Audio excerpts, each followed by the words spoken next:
บังเอิญนะผมกับมานาเนาะอินฟูสื่อดังเนาะโดยสบายดีFC เซฟปูเปอร์เด้อครับตอนนี้โค้ดกำลังติวเนาะติวเข้มนักกีฬาทีมเรา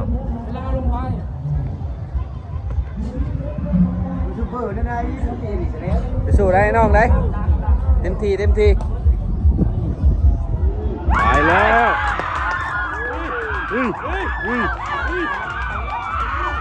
ไป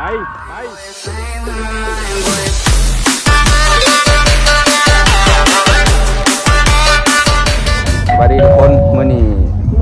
เซเปอร์ก็มาเบิ่งบุญส่งเฮือเนาะหรือว่ามาเชียร์ทีมเฮาเองที่เฮาส่งลงกันแข่งอยู่เมืองอาจสะพรเนาะในนามบ้านนาปอดชื่อทีมเก้าเจริญสุข1988นำทีมโดยเสียนุ้ยเนาะแล้วก็เสียดวงก็เป็นอะไรกันมาติดตามกันเนาะบุญส่งเงินมีทุกปีเลยอยู่เมืองอาจสะพรนี่ก็เป็นครั้งแรกที่เปิดมาถ่ายเอาเนาะถ้าเป็นอะไรตำรวจติดตามกัน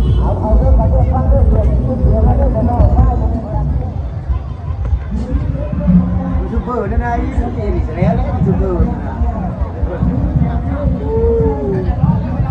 เย็นคนเมียเก่ามึงงานตัวเย็นบนส่งเรือเมืองอาจสะพรเนาะมือแรกเนาะกาเมน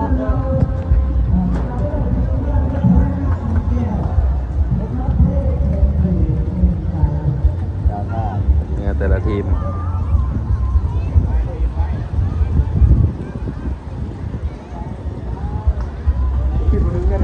เจ็บเศร้า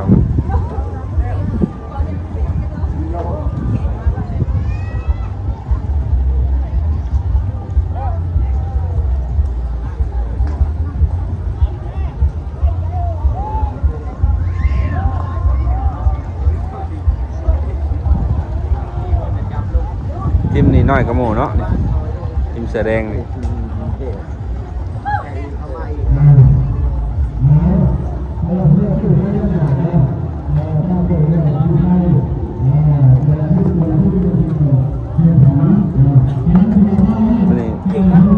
ผู้จัดการทีมเนาะ2 คน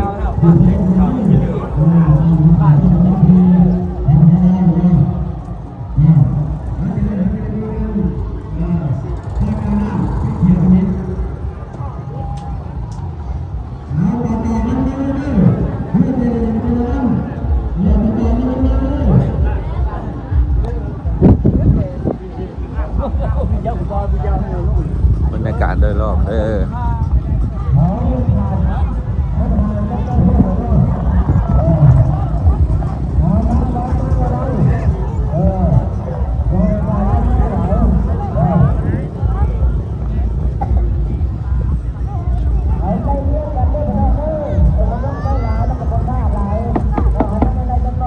มืออื่นเลยมือนี่เลยแมนแข่งแต่สายในก็คือทีมบ้านเนาะแต่ละบ้านของหมอแล้วก็ของการแต่ละของการนะส่งเขาแข่งเมื่อในเป็นสายนอกคือว่าสายตัวไปหรือว่าเปิดกว้างเนาะ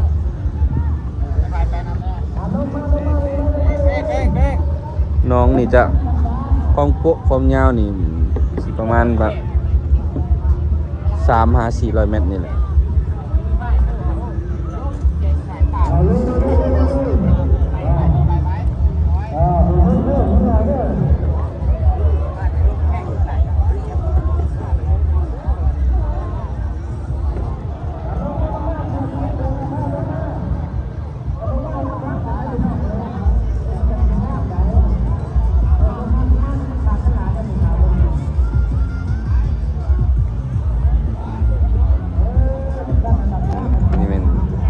เชียร์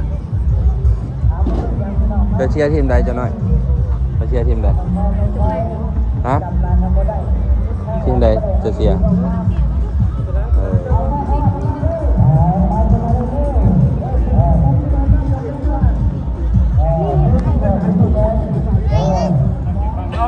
ตอนนี้โค้ชกำลังติวเนาะติวเข้มให้นักกีฬาทีมเรา เวลาลงไปถ้าผมเสียงกับมือเลยเพื่อเขาเพื่อไม่ไกลเวลาบอกยืนแต่หน้าขาเพราะว่าเขาดูพื้นข้างดูช่องแนวไปเองอย่าไปเสียเรียมพยายามเดินทางหน้าลงแล้วมันก็การดอกเองจะมือเรื่องจะมองเองก็ดี โค้ชติวเข้มเนาะ เสียงสกัดเสียงอะไรต่อยกันไอ้นี่ความกระหายแต่ว่ายังกระหายเกินใจสำคัญเสมอผมเชื่อว่าพวกเจ้าเห็นได้เอา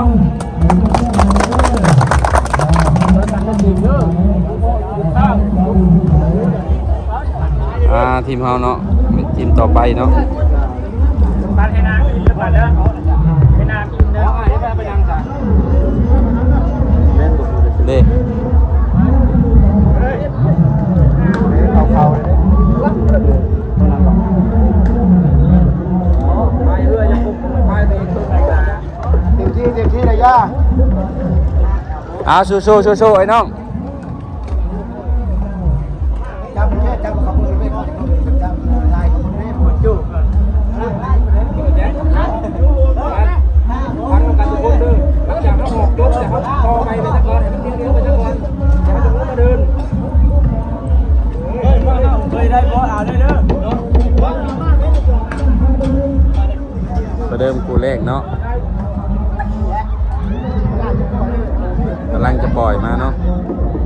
มาทีมใดสิได้แชมป์ระหว่างสีขาวกับสีแดง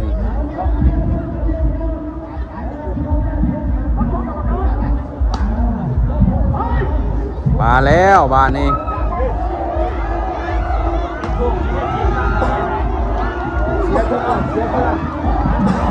สีขาวน้ำแล้วสีขาวน้ำแล้วเนาะคู่แรกเปิดประตูมาเลิกเลยเนาะทุกคนแกะกายเลยได้นี่สีแดงกายเลยได้นี่ ชิโร่ไม่ได้เพื่อนเราเนี่ย เขาพายก็ยังบ่พร้อมกัน แตกแล้ว พายยังบ่พร้อมกันพายกัน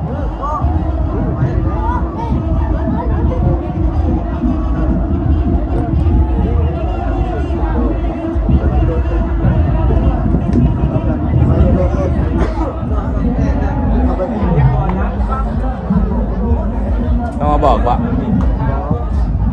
จับมาเว้ย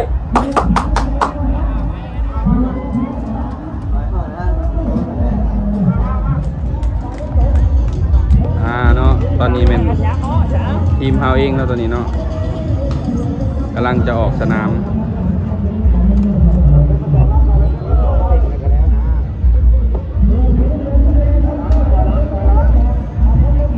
นี่ก็ได้กินป่า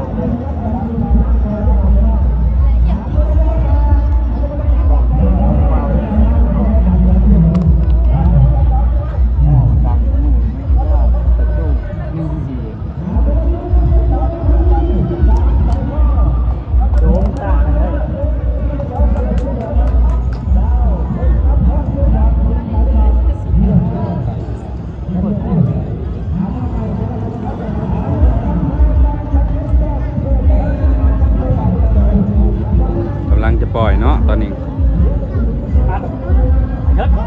ไปแล้ว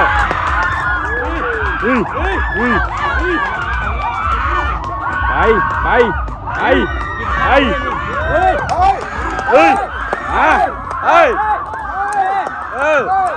ปแล้ว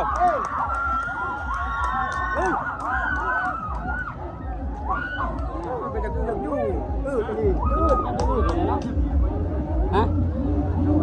ยังจะลื่นอยู่เลยเนาะขึ้นแล้วยังจะลื่นอยู่ ชนะแล้วล่องทบิดนะ ผ่านแล้วเนาะมันไหนไปเลยเนาะ เอาอยู่แล้วเย้ชนะล่องทบิดนี่เนาะเล่นของเรา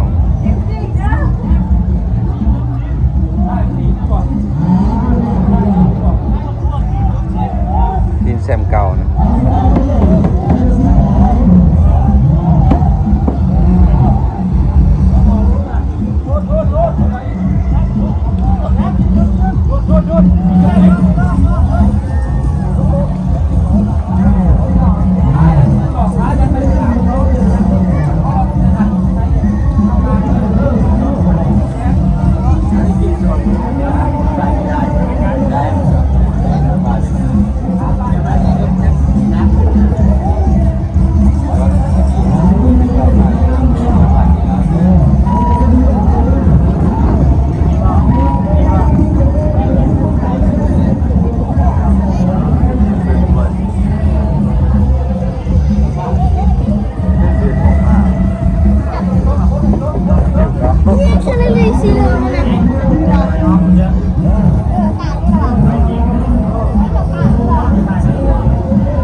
กอกเหล่าเลยนี่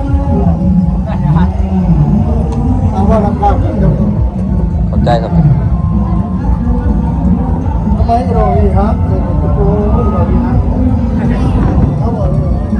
เป็นผู้รู้ที่ได้เราทีนี้พี่เมื่อวันนี้มันกินทำไมแล้ววันนี้นะเพราะเมื่อวันแรกมันตื้อเลยไทยแล้ว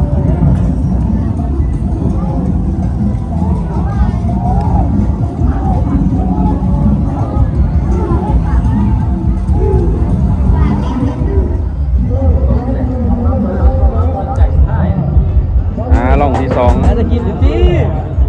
กำลังชนะมาแล้ว1 ครั้ง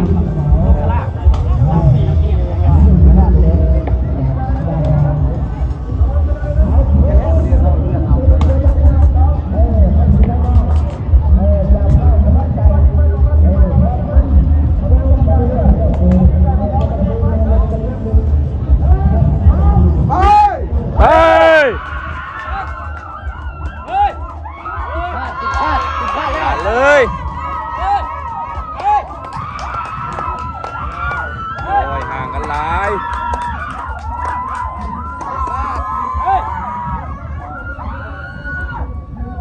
ขาดแล้วขาดแล้วเขาปล่อยมือเลยป้า ประมาทได้ฮะ แล้วเขาปล่อยแล้วขาดแล้ว ขาดบ่เนี่ย เอาแล้วขาดแล้วในนั้นว่ะเอาเห็นโอ้โหอ๋อมันเป็นอันนั้นนะพี่ห้อยกันอยู่เลย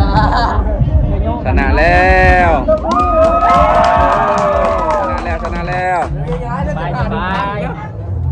ทีมเสียดวงสบายผ่านไปแล้ว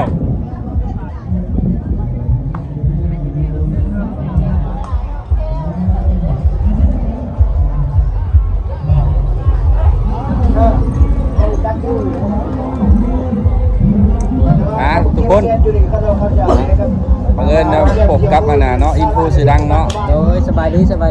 FC เซฟปูเปอร์เด้อ ครับเพิ่นจะมาเชียร์นำกันเนาะ วันนี้มาเซเฮอร์เซโน่พี่น้องเซเฮอร์อะไรเซเฮอร์เซโน่ว่ะ เฮียนายอนทีมงานเก้าเจริญสุข อ๋อทีมงานเก้าเจริญสุขเซเฮอร์เซโน่คือได้ตั้งแต่วะ ว้าวคนไทยเซโนมาได้เจริญลง เซเฮอร์ท่าดอกแก้วพี่น้องมาเยอะตอนนี้ประธานเก้าเจริญอยู่พี่เด้อ เด้ทั้งหลังเพิ่นกำลังติวเด้กำลังติวนักกีฬาเพิ่น เต็มที่ไอ้น้องห้ามวันนี้เอาที่1เอาแชมป์ เอาแชมป์มาฝากเนาะเดี๋ยวมาพบกันเนาะเดี๋ยวมาเบิ่งกันสนามไปแล้ว2 ร่องเนาะยังเหลืออีกร่องหนึ่งเนาะชื่อว่าจบในมื้อนี้แต่มื้ออื่นน่ะมื้ออื่นก็มีแข่งอีกตอนแรงกับมื้อฮื้อเนาะทุกคนเดี๋ยวติดตามเบิ่งกันเนาะรอบต่อมาเนาะไปสู้ได้น้องได้เต็มที่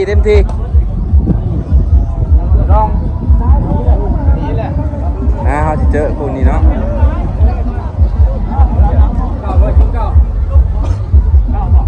แม่แล้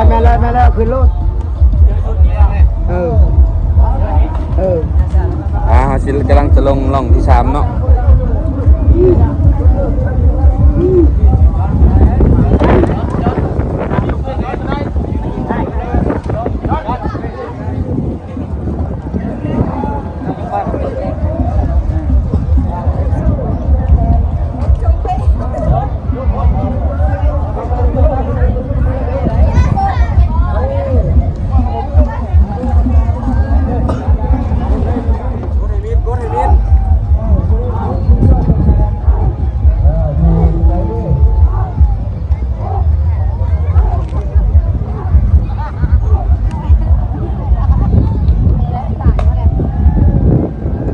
บ่เต้าโอ้ย เจ้าเชียร์ทีมใดนี่ฮะ เสียทีมเก้าเจริญสุข1988เด้อ ไม่ เป็นแชมป์ปีนี้ ทีมเดียวกันได้สะเฮาเนาะ แมน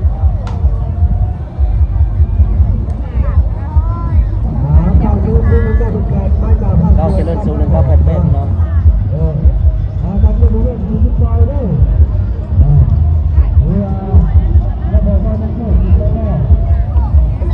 กำลังจะปล่อยอีกเนาะ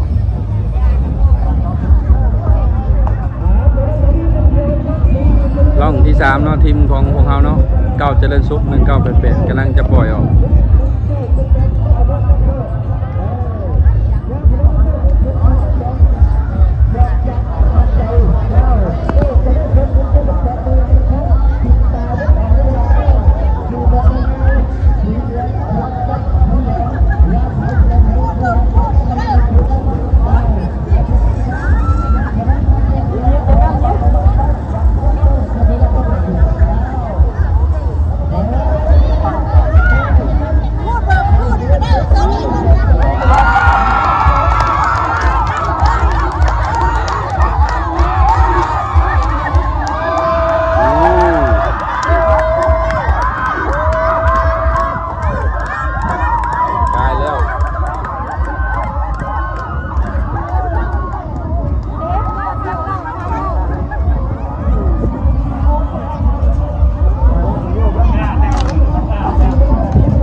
10-1 โอ้สุดยอดสุดยอดสุดยอด